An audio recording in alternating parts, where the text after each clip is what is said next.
6 محرم کے حوالے سے تاریخ میں ملتا ہے کہ 6 محرم الحرام کو خولی ابن یزید اسبہی کو 10,000، کعب ابن الحرو کو 3,000، حجاج ابن حر کو 1,000 کا لشکر دے کر روانہ کر دیا گیا تھا۔ ان کے علاوہ چھوٹے بڑے اور کئی لشکر ارسال کرنے کے بعد ابن زیاد نے عمر ابن سعد کو لکھا کہ اب تک تجھے 80,000 کا کوفی لشکر بھیج چکا ہوں، ان میں حجازی اور شامی شامل نہیں ہیں۔ تجھے چاہیے کہ بغیر کسی حجت حسین علیہ السلام کو قتل کر دیں۔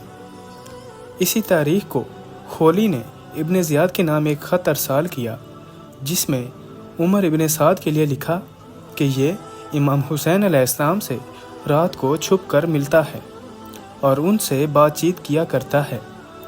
ابن زیاد نے اس خط کو پاتے ہی عمر سعد کے نام ایک خط لکھا کہ مجھے تیری تمام حرکتوں کی اطلاع ہے، تو چھپ کر باتیں کرتا ہے، دیکھ میرا خط پاتے ہی امام حسین علیہ السلام پر پانی بند کر دے اور انہیں جلد سے جلد موت کے گھاٹ اتارنے کی کوشش کریں۔ یزیدی فوج کے لشکروں کی کربلا میں آمد 9 محرم کی شام تک جاری رہی۔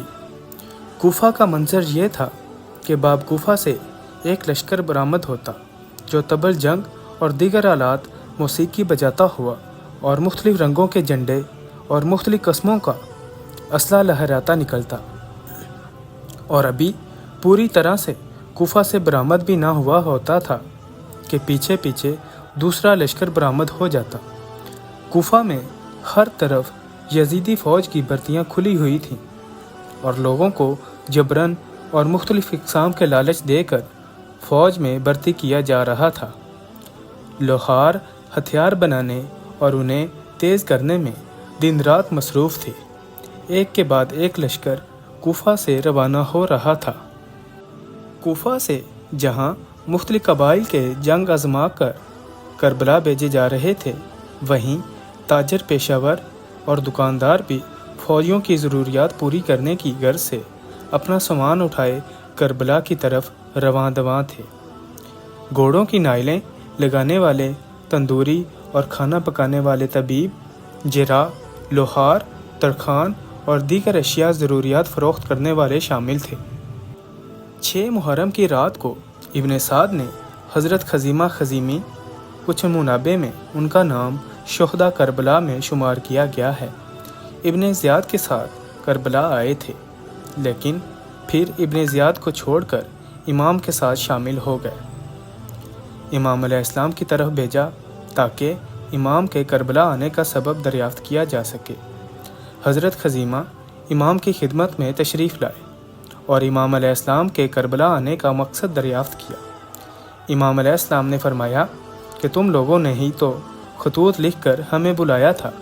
یہ مذاکرات کافی دیر تک چلتے رہے۔ ان مذاکرات نے خزیمہ کی کایا پلٹ دی اور واپس جانے سے انکار کر دیا اور امام علیہ السلام کے ساتھ رہ گئے۔ کربلا میں یزیدی فوج کے لشکروں کی آمد دیکھ کر حضرت حبیب ابن مظاہر نے امام حسین علیہ السلام سے عرض کیا، میرا قبیلہ بنی اسد یہاں قریب ہے، اگر آپ اجازت دیں تو میں ان کے پاس جاتا ہوں اور ان سے مدد طلب کرتا ہوں۔ امام نے اجازت دے دی۔ جب رات ہوئی تو حبیب چھپتے چھپاتے اس قبیلے تک جا پہنچے۔ جب انہوں نے حبیب کو دیکھا تو کہا، کیا بات ہے، آپ اس وقت خیریت سے آئے ہیں؟ حبیب نے ان کو بتایا کہ فرزند رسول صلی اللہ علیہ وآلہ وسلم اس وقت کربلا میں ہیں اور ان کا خانوادہ بھی ہمراہ ہے۔ مومنین کی ایک جماعت بھی ان کے ساتھ ہے۔ ان کا ایک آدمی 1,000 پر باری ہے۔ ابن سعد کے لشکر نے ان کو گھیر رکھا ہے۔ تم میرے قبیلے کے لوگ ہو اور مجھ پر واجب ہے کہ میں تمہیں نصیحت کروں۔ تم لوگ میری بات مانو اور امام علیہ السلام کی نصرت کرو اور میرے ساتھ ان تک چلو اور دنیا اور آخرت کا شرف حاصل کرو۔ خدا کی قسم، جو کوئی ان کی نصرت میں شہید ہوگا بہشت کے اعلیٰ ترین درجات تک رسائی حاصل کرے گا اور پیغمبر اکرم صلی اللہ علیہ وآلہ وسلم کے ساتھ ہوگا۔ عبداللہ بن بشیر نے کہا، میں پہلا شخص ہوں جو اس دعوت پر لبیک کہتا ہوں اور فرزند رسول صلی اللہ علیہ وآلہ وسلم پر اپنی جان نچھاور کروں گا۔ اس کے بعد بنو اسد کے لوگ جمع شروع ہونے ہو گئے اور ان میں سے ہر ایک نے دوسرے پر سبقت کا مظاہرہ کیا۔ اس طرح 90 آدمی اکٹھے ہو گئے اور امام کی مدد کے لیے چل پڑے۔ انہی لوگوں میں سے ایک منافق نے ایک آدمی کو عمر بن سعد کی طرف روانہ کیا، جس نے وہاں پہنچ کر اس صورتحال سے ابن سعد کو آگاہ کیا۔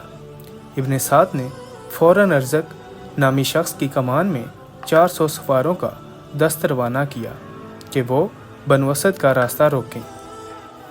یہ سوار تیزی سے اس طرف بڑھے جس طرف سے حبیب ان لوگوں کو لا رہے تھے۔ دریائے فرات کے کنارے ان دونوں دستوں کی مٹ بھیڑ ہو گئی۔ کچھ دیر مقابلہ ہوا مگر بنو اسد تعداد میں کم ہونے کی وجہ سے ٹھہر نہ سکے۔ بنی اسد کے بہت سے نوجوان شہید ہوئے، کچھ زخمی ہوئے اور باقی واپس چلے گئے۔ حبیب نے ازرق کو پکار کر کہا، اے ازرق، تجھ پر افسوس ہے، اس جگہ کی بجائے تجھے کہیں اور ہونا چاہیے تھا۔ لیکن ان مردود پر کوئی اثر نہ ہوا۔ جب سارے بنو اسد واپس چلے گئے تو حبیب نے خود کو بڑی مشکل سے امام تک پہنچایا اور سارا واقعہ بیان کیا۔ امام نے ساری تفصیل سن کر فرمایا، لا حول ولا قوت الا باللہ۔